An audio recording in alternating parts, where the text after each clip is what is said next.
Bonjour à toutes et à tous, je suis Christophe Morvan et je vais avoir le plaisir d'animer cette table ronde qui s'appelle Secteur public, open source et commun numérique, composants fondamentaux de la souveraineté. Alors déjà, ce qu'on peut dire, c'est qu'il y a quand même un certain nombre de mots-clés dans ce titre. Et ce qu'on va s'efforcer de faire avec les trois experts que j'ai le plaisir d'avoir avec moi, on va essayer de décortiquer un petit peu tout ça et d'articuler en quoi finalement il y a un lien extrêmement naturel entre d'une part l'open source et d'autre part la souveraineté. Il y a des choses qui ont été évoquées ce matin, mais on va maintenant essayer de regarder un peu plus dans le détail sur ce sujet-là. Donc, ce qu'on va faire, c'est que je vais donner la parole successivement à chacun des trois invités. Je vais les présenter brièvement et ensuite je leur poserai une question un petit peu pour introduire le sujet. Je vous demanderai s'il vous plaît d'être assez bref dans vos réponses et puis derrière on enchaînera sur la suite de la conversation. Et donc le premier par ordre alphabétique des prénoms, c'est Florian, Florian Caringi. Toi, tu es Deputy Head of Data and Open Source chez BPCE et tu es également le chairperson, la chairperson, on peut dire finalement, de OW2 et le vice-président de TOSIT. Et la question que j'ai envie de te poser, compte tenu de tes affiliations, et on y reviendra par la suite, c'est déjà, est-ce que tu peux nous définir open source ? Alors je rassure tout de suite, il n'y a pas de cumul des mandats, c'est bénévole, hein. Donc voilà. Et l'open source, ouais, te le définir, moi je dis à chaque fois logiciel sous, du code qui est mis sous licence qui donne la possibilité une utilisation, donc du copyleft. Derrière open source, moi je mets les mots de transparence et de collaboration, capacité à faire à plusieurs en fait, et à développer à plusieurs et innover à plusieurs.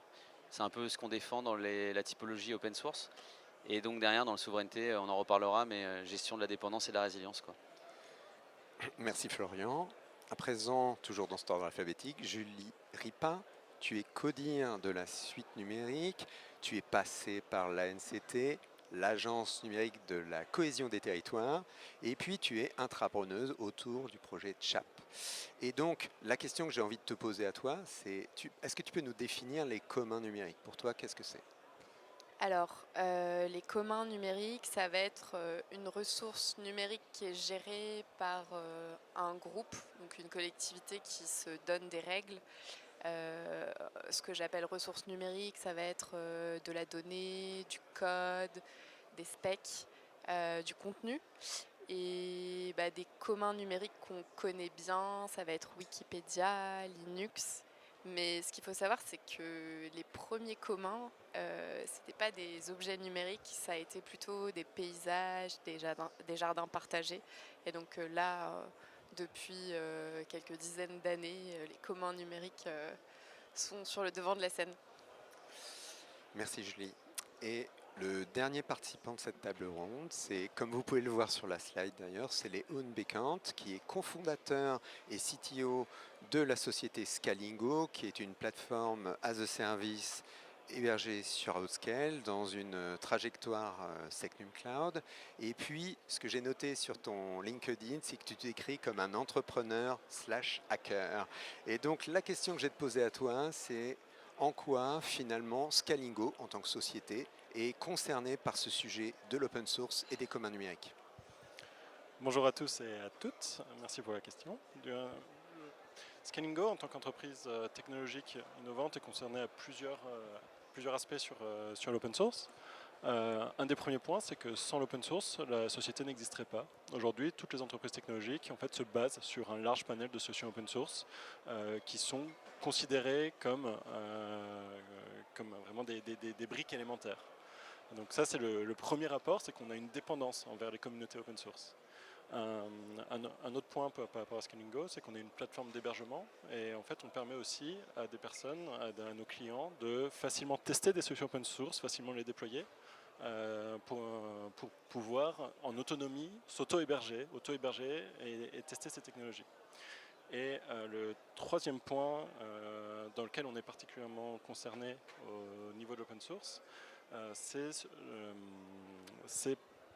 du fait qu'on a fait le choix stratégique de proposer des solutions open source à nos clients de manière à leur permettre d'avoir un très fort niveau de réversibilité. On ne leur propose pas des API fermées, on propose des technologies open source pour que si ça se passe mal, il y ait la possibilité d'aller ailleurs, ils ne sont pas bloqués chez nous.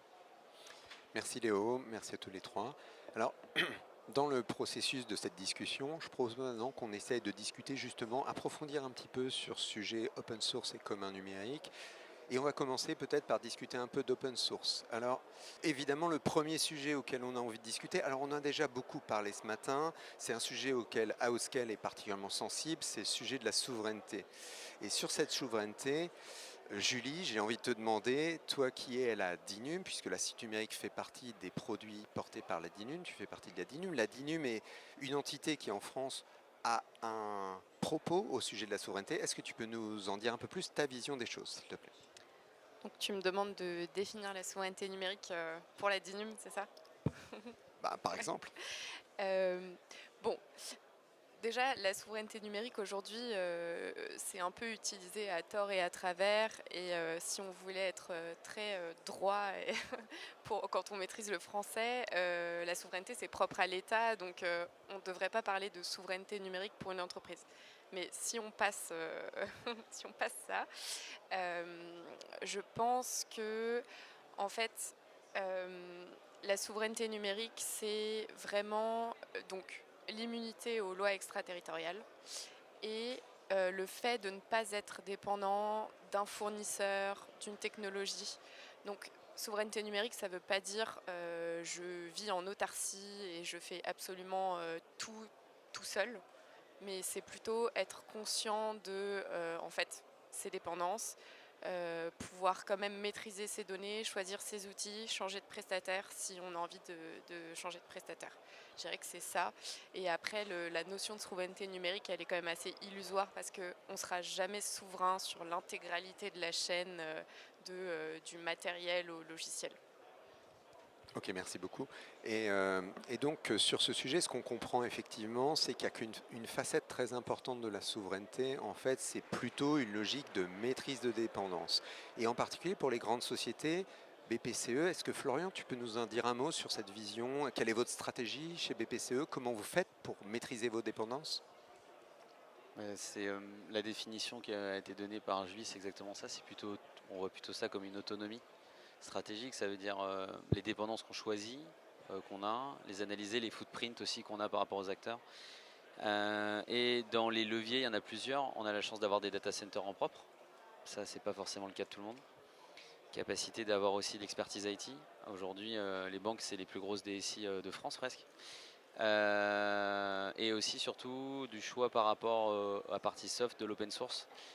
Pourquoi? Parce que l'open source, soit dans une approche du dual sourcing, ça veut dire multiplier les fournisseurs en amenant de l'open source packagé avec des acteurs, intégrateurs et autres qui nous amènent justement toute la partie MCO. Et ou faire un choix carrément de remplacement qui peut être des fois un peu plus dur, et c'est plus de l'accompagnement du changement que la partie soft qui est la plus complexe. Mais notamment donc souveraineté plutôt d'un point de vue autonomie, gestion de la dépendance et de la résilience en tant que banque systémique, et notamment en s'appuyant sur nos forces plus l'open source dans la partie soft. Merci Florian. Alors ensuite, la souveraineté, il y a une certaine facette à laquelle peut être associée la souveraineté, même si on sera bien tous d'accord ici que ce n'est pas la seule facette, mais il y a des qualifications. En particulier, Secnum Cloud peut faire partie d'un processus pour avoir un certain niveau de garantie de qualité, d'indépendance. Et dans ce qui concerne Scalingo, vous avez fait le choix d'une part d'être hébergé chez Outscale, mais au-delà de ça, vous êtes vous-même dans un processus de qualification. Est-ce que tu peux nous parler un peu de en quoi, finalement, pour vous, ça vous aide à être souverain, faire appel à une qualification comme Secnum Cloud? Aller vers la qualification Secnum Cloud, ça nous permet de remettre à plat vraiment, comme ça a été dit juste précédemment, un peu nos chaînes de dépendance. Nos chaînes de dépendance technologiques, nos chaînes de dépendance organisationnelles, les acteurs tiers, les personnes avec qui on travaille en tant que qui sont prestataires de services pour nous. Et Secnum Cloud, dans la manière dont elle est construite, nous pousse vraiment à retirer de ces chaînes les éléments risqués, ou en tout cas faire des choix qui sont beaucoup plus en conscience par rapport au risque qu'on prend par rapport à la sécurité de la donnée en termes de souveraineté. Merci beaucoup, merci à tous les trois. À présent, contrairement à ce que j'avais avancé tout à l'heure, effectivement, on va maintenant aborder ce sujet d'open source et de commun numérique en commençant par essayer d'approfondir un petit peu sur ce sujet de l'open source. Et pour attaquer cette séquence, on va peut-être aller un peu gratter les différents titres dont on t'a affublé, dont je t'ai affublé tout à l'heure, Florian, à savoir, tu es donc chairperson sur OW2 et puis tu es le vice-président de l'organisation TOSIT. Est-ce que tu peux nous parler de ces organisations et quel est leur lien avec l'open source, même si ce sera évident? Ouais, non, mais c'est un point important. W2 est très peu connu, mais en fait, c'est une fondation, alors sous loi française, mais une fondation européenne d'open source, qui notamment a beaucoup œuvré sur la partie des projets NGI de l'Europe, la partie neutralité du net et autres, et qui est une des rares fondations où on est sur des modèles d'open gouvernance. Ça veut dire que c'est pas celui qui paye ou qui amène le plus d'argent dans la fondation qui a le plus de droits de vote. Ça, c'est un point qui est structurant par rapport aux autres fondations plutôt soutenues par des éditeurs nord-américains. Et en plus, la OW2, elle est marrante parce qu'elle a à la fois des éditeurs, mais elle a surtout aussi, à la fois en termes de membres corporate et stratégiques, beaucoup de end-users d'open source. Et ça, ce qui est intéressant, c'est que c'est une fondation qui amène un écosystème à la fois d'éditeurs, d'intégrateurs et de end-users au même endroit, avec un objectif d'être en open gouvernance, donc gouvernance démocratique et forge de code, sans forcément, comme par exemple la fondation Apache, avoir un parcours pour le code ou une manière de gérer le code imposé, guideline C au sens de la fondation.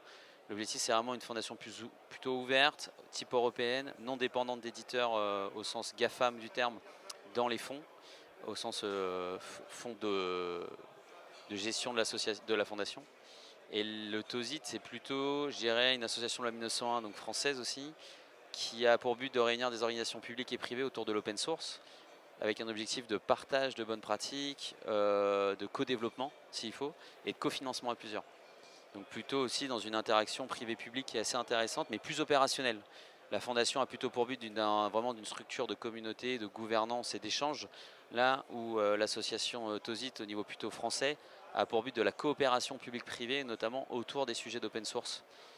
Parce que finalement, quand vous voulez démarrer dans l'open source, vous vous retrouvez un peu tout seul, vous dites, ah, il y a des communautés, ouais, t'es marrant, mais les communautés, comment tu les actionnes? C'est souvent la question qu'on va poser au niveau des CODIR. La première réaction, c'est que le TOSIT, ça permet d'avoir ce que j'appelle les communautés de proximité autour de produits qu'on partage ensemble, et surtout des groupes de travail, un peu à la mode SIGREF, mais vraiment tourné autour de l'open source et la capacité aussi à les développer et actionner du développement s'il faut ensemble.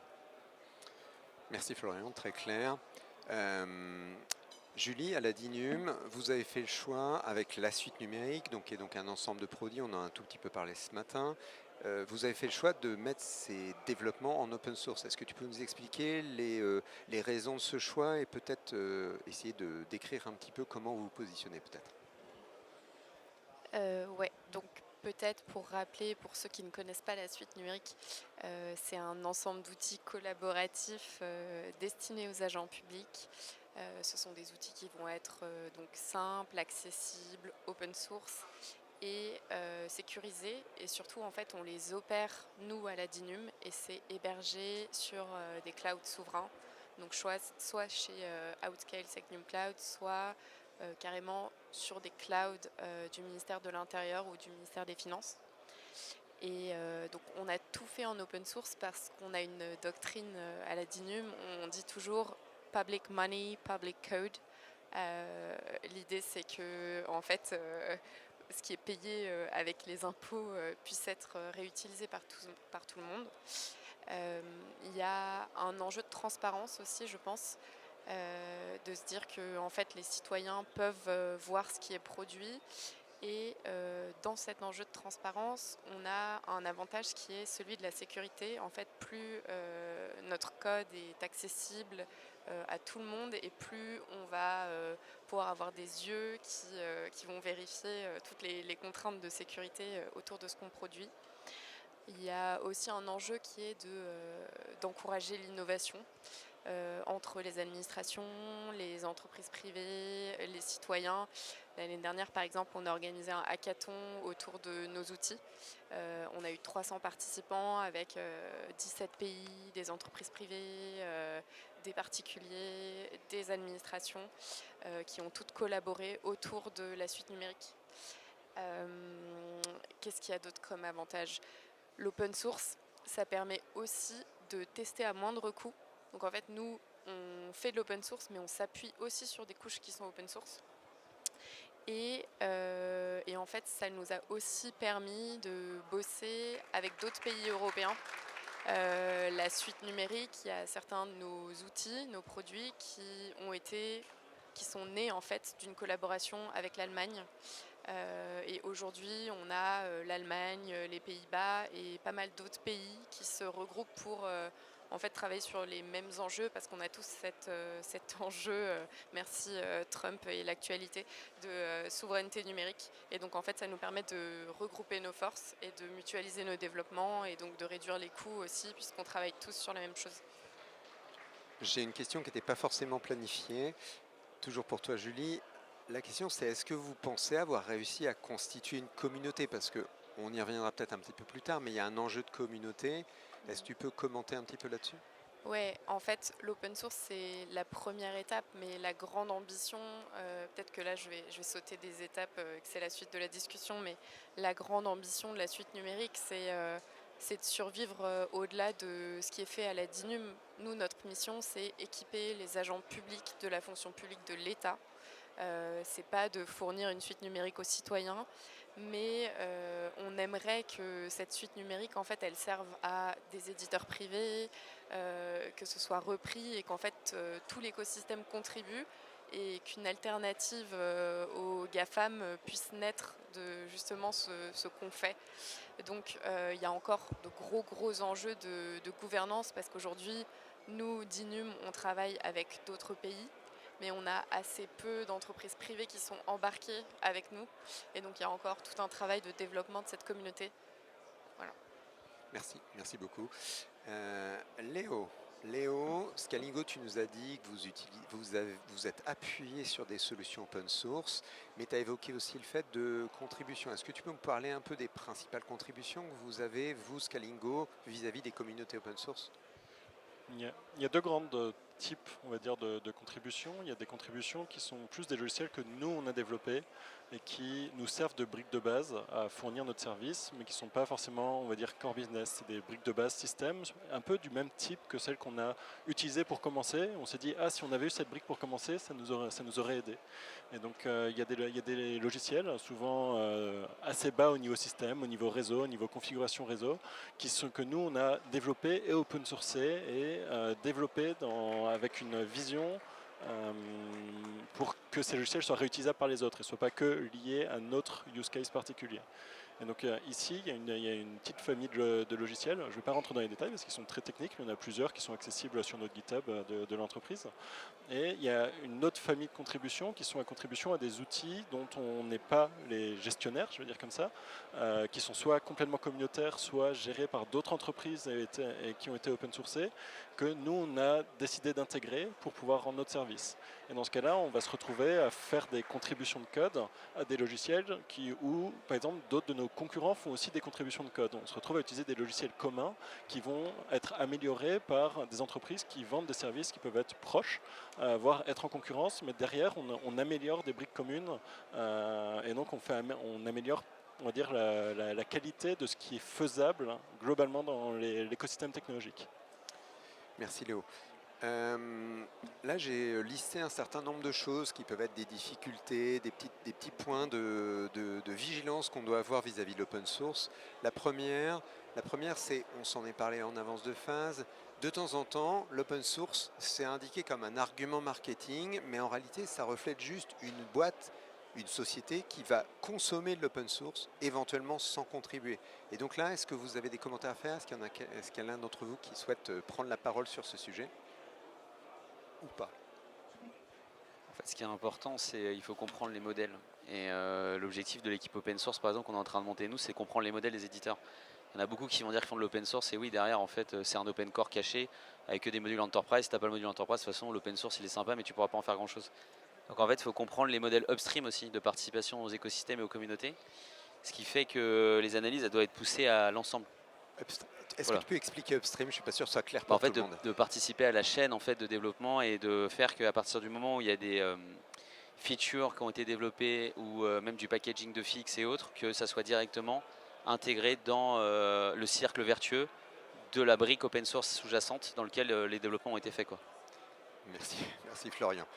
J'espère que c'est clair. Est-ce que je Et peux dans ajouter- la continuité... est-ce que je Pardon, peux vas-y ajouter Léo, quelque vas-y chose Léo, avec plaisir. Non, je voulais ajouter qu'effectivement, par rapport à cette notion d'open source, il y a souvent cette différence un peu entre de l'open source communautaire, où on a vraiment un groupe de personnes qui travaillent autour d'un logiciel et qui permettent de l'améliorer, là où il y a des outils qui sont plutôt en source ouverte, qui ne sont pas forcément open source, dans le sens qu'il n'y a qu'une seule entité derrière qui travaille sur cet outil.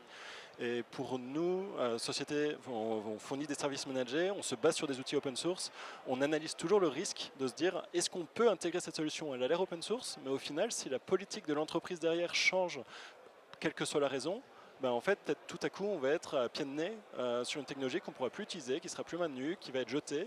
Et elle était open source, mais au final, elle n'est pas maintenable, elle n'est pas pérenne dans le temps. Donc il y a un vrai enjeu là-dessus également. Très très bien. Il y a peut-être un point que j'ai envie d'aborder. Alors, pareil, vous n'êtes pas du tout obligé de réagir, mais on a probablement tous ici entendu parler de Mythos. Et quand on regarde un petit peu de près, ce qui se passe, c'est Mythos. Donc, je résume un petit peu. C'est un modèle d'Anthropic, c'est un modèle très puissant. Et sa valeur, c'est qu'il est capable de faire une analyse cyber de code. Et donc, d'une part, évidemment, pour se constituer, il a été entraîné sur une base de code, beaucoup de code ouvert.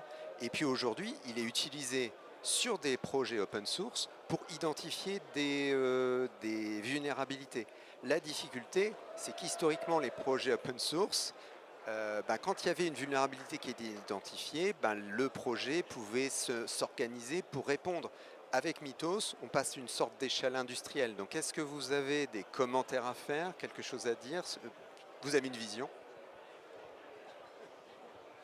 En fait, il faut analyser la chaîne dans l'ensemble aussi. Ça veut dire que l'IA a permis aussi d'aller diminuer la barrière à l'entrée, à la participation, à la collaboration dans les logiciels, ce qui fait que tu as une communauté aussi plus importante de développeurs qui peuvent participer à, mais ce qui fait qu'il y a aussi un peu plus de bad code, quoi. J'allais dire une grossièreté, mais de bad code. Et Mythos, en fait, je pense que l'écosystème open source en sortira beaucoup plus grandi parce que ça va faire qu'on va détecter beaucoup de CVE qui sont faites existantes, enfin qu'il arrive à analyser et trouver des fixes en plus. On a la communauté qui est autour qui peut permettre aussi de collaborer autour de ça. Ce que tu disais, c'est ouvert. Donc en fait, ça mérite une transparence, ça fait qu'on a aussi une capacité à compter sur une communauté. Ça fait que si tu n'as pas la viabilité des projets, c'est-à-dire qu'en fait derrière tu as une boîte ou en fait un ou deux contributeurs, c'est-à-dire que le projet n'est pas vital et viable. Il peut être vital mais pas viable. Et donc c'est voir comment on peut aussi nous, en tant qu'entreprise utilisatrice, syndiquer autour de ça. Donc en fait l'écosystème, il va falloir de ça il apprenne et il s'enrichisse. Mais ça va pas être simple. Oui, effectivement. Bonne remarque, c'est une menace. Vas-y Léo. J'allais ajouter qu'effectivement, avec Mythos, ça change aussi la donne. On parlait que la souveraineté, c'est aussi l'autonomie dans la capacité à déployer les outils, etc. Et on l'a vu en fait dans les mois derniers, nous, en tant qu'opérateurs de grandes infrastructures, en fait, effectivement, le nombre de failles de sécurité a augmenté drastiquement. On a dû en fait réagir en fait de plus en plus vite, et ça pousse aussi à améliorer nos process pour être capable de réagir de beaucoup plus vite. Donc c'est un challenge pour l'organisation. Il y a des moments où on n'était pas prêt à 2 semaines de suite être en war room pour analyser ce qui est en train de se passer. Mais effectivement, au final, ça permet aussi une amélioration de la qualité et de la sécurité de l'ensemble des services. D'accord, donc si on résume, il y a un petit côté menace parce qu'en particulier ça risque d'éliminer typiquement des petits projets qui n'ont pas la taille critique, et puis aussi ça va mettre un peu plus de pression, mais à la fin, ce que vous dites un peu tous les deux, et j'imagine que tu t'associes à ça aussi, c'est globalement ça va faire améliorer la qualité des projets dans leur ensemble. Ok, on peut prendre ça. À présent, je vous propose, si vous voulez bien, de discuter un petit peu commun numérique, et en particulier, Julie, je me rappelle très bien quand on a préparé la table ronde, tu m'as dit que la suite, pour toi, c'était pas encore tout à fait un commun numérique. Est-ce que tu peux nous éclairer un peu sur ce sujet, s'il te plaît? Oui, bah, c'est ce que j'ai dit tout à l'heure, c'est que enfin, l'important en fait dans un commun numérique, c'est les gens et la gouvernance autour. Et là, en fait, la suite est encore trop dépendante de juste l'État français. Et je pense qu'il faut un écosystème qui soit vraiment très varié avec du privé, du public, différents pays, etc. Et donc, on a encore tout un travail, maintenant qu'on a des outils qui sont assez matures, de se dire comment est-ce qu'on fait survivre ce code et comment est-ce qu'on met en place une gouvernance pour accepter, valider les PR et mettre en place en fait toute une évolution des fonctionnalités autour de nos outils. Mais j'ai l'impression que vous avez quand même déjà commencé un certain nombre de choses, en particulier pour essayer de faciliter l'appropriation ou solliciter des partenaires. Vous avez... Oui, alors on essaye, et c'est une grosse partie du travail de Samuel Pacou qui dirige la suite numérique, qui est un ambassadeur de ce qu'on fait et qui essaye de rassembler les troupes autour de la suite numérique. Mais on n'a pas encore de structure indépendante qui peut porter toute cette gouvernance. Une fondation, typiquement. Peut-être, je ne me prononce pas puisque c'est en investigation. Bien sûr. Léo, Florian, des commentaires à faire sur les communs numériques? Pas particulièrement. No comment, merci. Alors, à présent, je propose qu'on discute un petit peu du lien qu'on peut faire entre commun numérique et souveraineté, finalement. Chacun d'entre vous, quel lien vous faites, finalement, même si, évidemment, il y a beaucoup de choses qui ont déjà été dites, on a abordé le sujet, mais finalement, si on veut essayer d'être synthétique, est-ce qu'on peut exprimer quand même un certain nombre de choses? Bah, moi, ce que je peux redire, j'ai l'impression de radoter, mais c'est pas grave. C'est bien, c'est comme ça que ça rentre. C'est qu'en fait, vu que la souveraineté numérique, c'est ne pas dépendre d'un unique acteur, le fait de s'appuyer sur des communs, c'est se dire, en fait, j'ai plusieurs acteurs qui maîtrisent la technologie, le produit, etc. Et je suis en mesure de changer si j'ai envie et de m'appuyer sur différentes personnes. Et donc, je ne me sens pas lock-in en termes de tarifs. On ne va pas du jour au lendemain augmenter ma licence parce que s'il se passe ce qui se passe, je change de prestataire, par exemple. Donc, c'est vraiment se dire qu'il y a plusieurs personnes qui peuvent faire survivre le bien numérique derrière. Ouais, moi je dis souvent que c'est un écosystème en fait. Donc tu as les fondations, tu as les associations comme on peut avoir, tu as les projets, tu as la coopétition sur les projets, je trouve qu'ils sont pertinents. Il y a Postgre notamment qui est un bel exemple de coopétition entre acteurs qui finalement vendent du Postgre, packagé, pas packagé, des modules enterprise, pas enterprise, mais qui fait que la brique Postgre en fait évolue dans l'écosystème Data IA très fortement parce qu'il y a cette approche de coopétition et qui finalement on peut le voir comme un commun parce qu'en fait c'est une brique commune que personne ne peut racheter parce qu'en fait elle n'existe pas, enfin personne ne peut prendre une boîte, il faudrait racheter tout l'écosystème d'un coup, donc là il faut y aller quand même, et il faut y aller très fort quand même, voire même très très fort. Et donc en fait finalement le commun pour moi c'est plus comment tu fais passer d'un open source avec un écosystème qui est viable, d'intégrateurs, d'éditeurs, d'utilisateurs, et qu'en gros on arrive à travailler tous ensemble autour. Après des gouvernances ouvertes, pas ouvertes, fondation, pas fondation. Et finalement c'est l'écosystème qui est autour. Et toi tu le mentionnais plutôt pas mal dans votre exemple Scalingo dans les usages, mais... En une phrase, l'origine de Scalingo, c'était proposer des alternatives aux GAFAM. Il y a 10-15 ans, quand on a commencé, c'était ça. Et l'enjeu, c'est... Ce qu'on voyait aussi, c'est qu'aujourd'hui, quelqu'un qui rentre chez AWS, sortir d'AWS, c'est compliqué parce que c'était beaucoup d'API fermées et de lock-in. Et nous, ça a été dans notre stratégie, en fait, en travaillant avec le public, en travaillant avec le privé, d'avoir aussi une posture qui est différente et qui est, en réalité, en Europe, très valorisée. Et c'est cette question de la réversibilité. Aujourd'hui, dire on travaille avec des API ouvertes, des logiciels ouverts, ça permet, c'est des arguments pour avoir des contrats. C'est des arguments qui apportent de la valeur à notre produit et qui intéressent les clients. Et donc c'est là où Postgre c'est un très très bon exemple puisque techniquement c'est la technologie open source qu'on fournit le plus, qu'on vend le plus. Et c'est pas pour rien, c'est parce que c'est aussi le choix, aujourd'hui un des choix les plus logiques et courants quand on est à la recherche, dans certains cas d'usage, d'une base de données où on va être capable de la déplacer, d'en être maître en fait, d'en être son propre maître. Comme un numérique, la clé, c'est vraiment la communauté qui va être qui va finalement dépasser la proposition initiale et qui va faire en sorte qu'on transforme quelque chose qui est une solution open source dans un coin avec peut-être quelques personnes qui travaillent dessus en quelque chose qui est adopté. Et c'est pour ça qu'effectivement le processus dans le cas de la suite, c'est effectivement pas simplement mettre le produit en open source. Vas-y Florian. Et sachant que communauté, ça veut dire coopération, mais comme je dis coopétition, la compétition, elle est bonne aussi. Et sur la suite, c'est bien de s'en plaindre, mais c'est aussi de dire on peut créer un écosystème compétitif autour. Et qui donneront derrière une supply et des usages. Il y a une question qu'on n'a pas trop préparée, mais on a pas mal parlé ce matin de CADA. CADA, donc c'est un ensemble de préconisations, je dirais, qui ont été mis en place au niveau de la Commission européenne, qui a donc documenté un certain nombre de choses. Il y a, si je résume très très grossièrement, il y a 4 piliers, certains autour du cloud, etc. Et il y a un de ces piliers, c'est l'open source.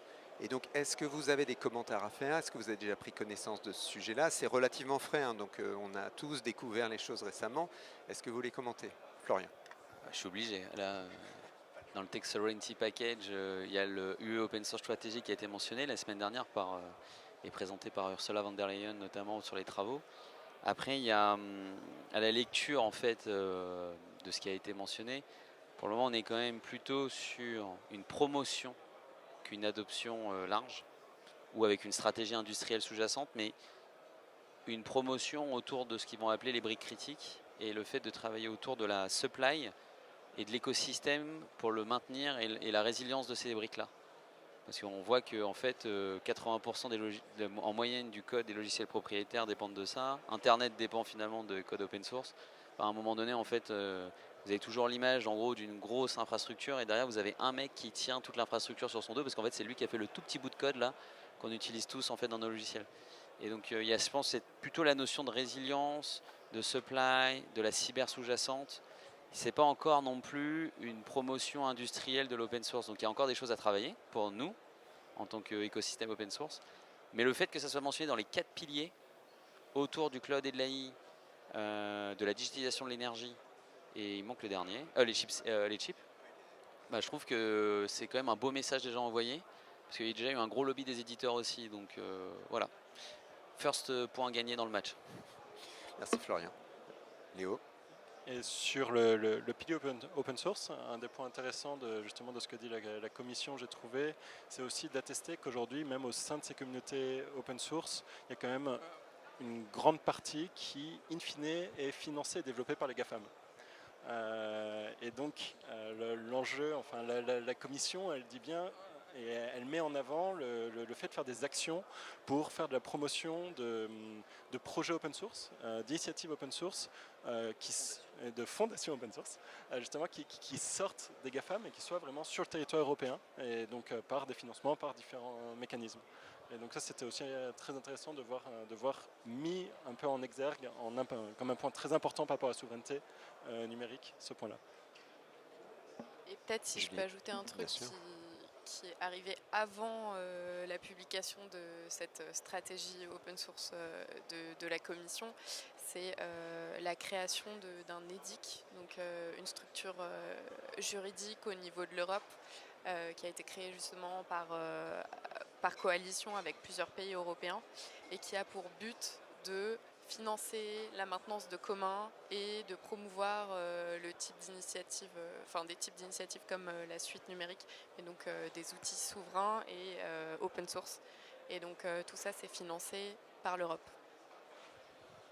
Impeccable, merci beaucoup pour ces réactions improvisées. Et par contre, ça me pique un peu ma question suivante, même si en fait, Léo, tu l'as lancé, mais il y a un reproche qui peut être fait de temps en temps sur l'idée de souveraineté liée à l'open source. C'est tout simplement le fait qu'il y a un certain nombre de produits open source qui sont très fortement financés par les GAFAM. Donc là-dessus, est-ce que, au-delà simplement d'en faire le constat, est-ce qu'on a des réponses à donner, des indications à donner pour le public?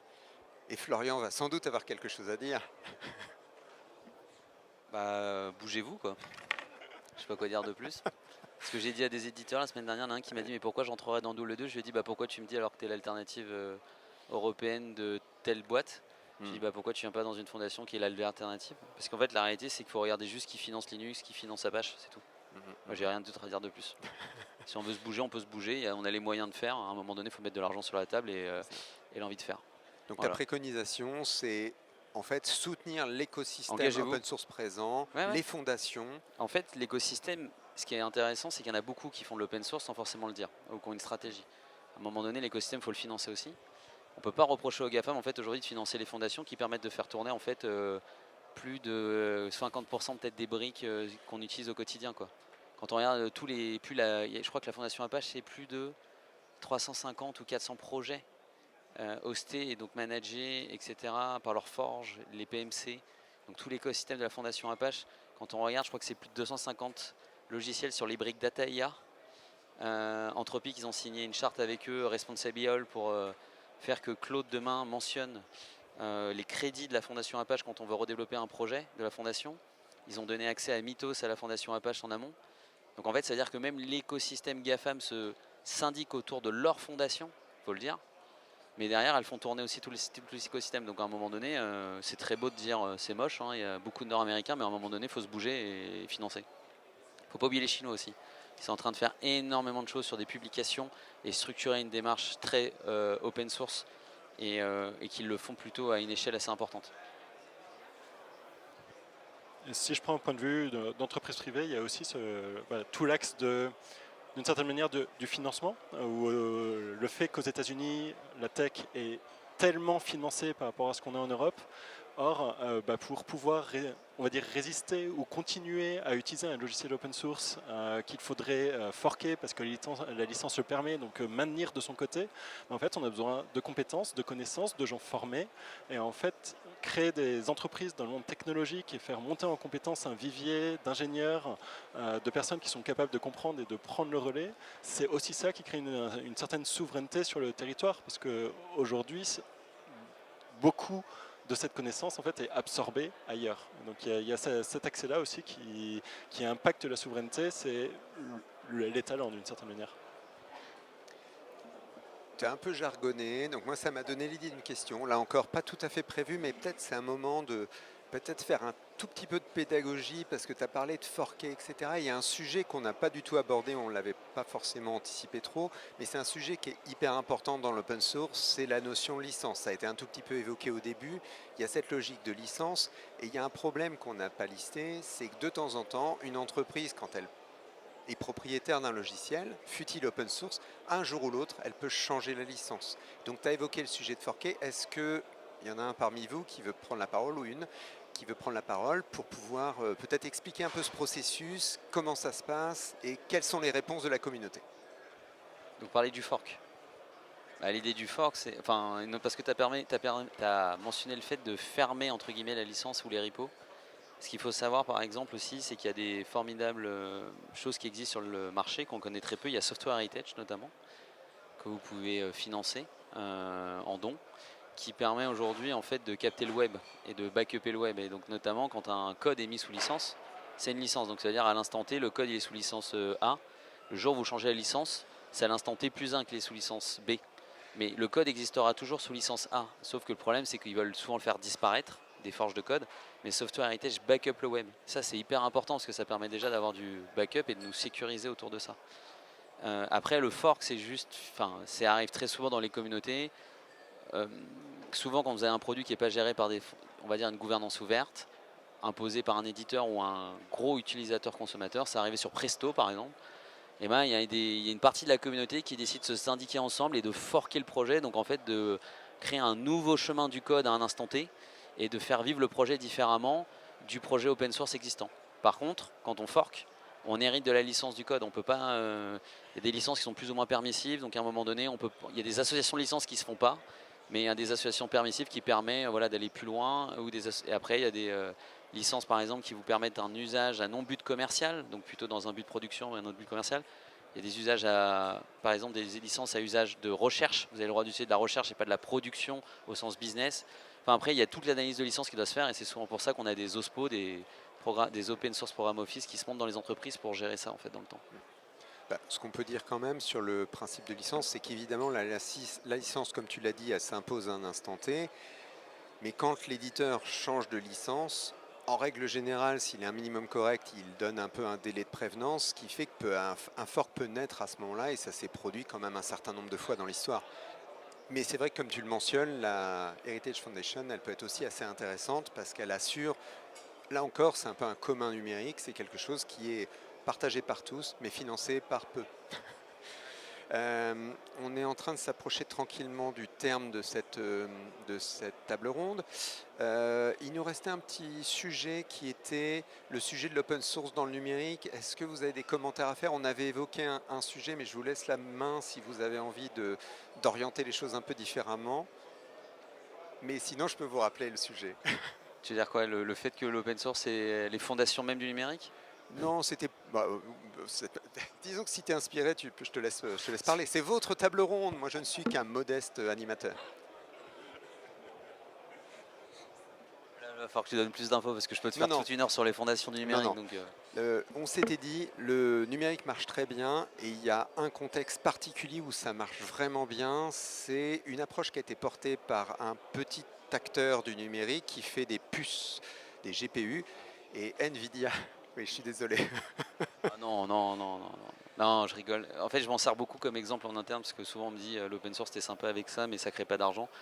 Il faut juste regarder la première capitalisation boursière mondiale. En fait, c'est Nvidia, et quand vous regardez le sujet de fond, ils ont designé des chipsets, ok, fine, mais en fait la réalité c'est que c'est leur framework qui est à la base open source, qui permet de faire tourner, inférencer, traîner les LLM, qui est super performant sur leur GPU, et ils ont créé une capitalisation boursière en fait finalement des frameworks qui étaient à la base open source. Bien joué. Donc on peut créer un peu d'argent autour des modèles économiques de l'open source. Alors après ils ont des modèles enterprise, faut pas non plus, mais ils ont été très forts là-dessus, je trouve. D'autres commentaires sur ce sujet?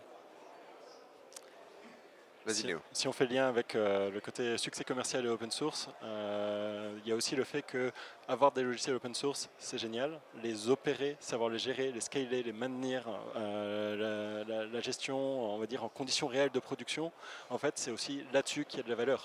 J'en parle parce que c'est là-dessus que nous on se base. C'est un peu notre business, parce que ces logiciels vont être utiles à une communauté, à des personnes, à des clients, mais in fine, il y a tout ce qu'il y a à faire autour de ce logiciel, le run en tant que tel, le support, etc.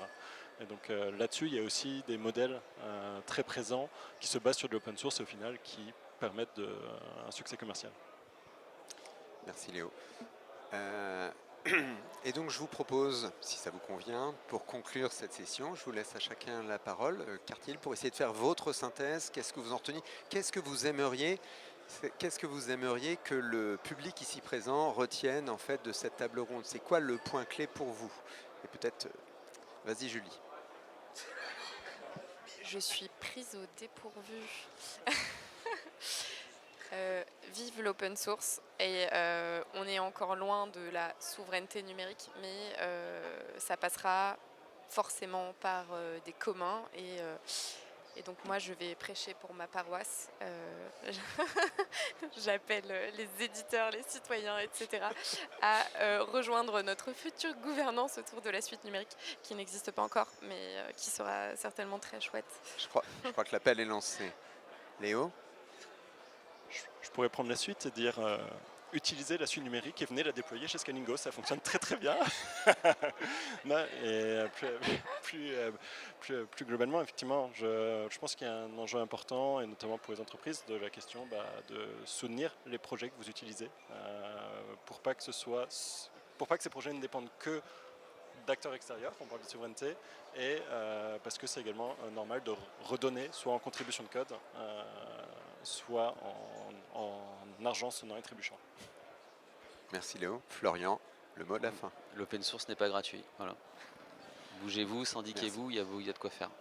Merci beaucoup, merci infiniment à tous les trois pour votre réactivité, votre adaptation face à mes questions parfois un peu à plat. Et merci à toutes et tous pour votre attention et je vous souhaite une excellente fin de salon. Bientôt on aura l'opportunité de se restaurer un petit peu. Au revoir.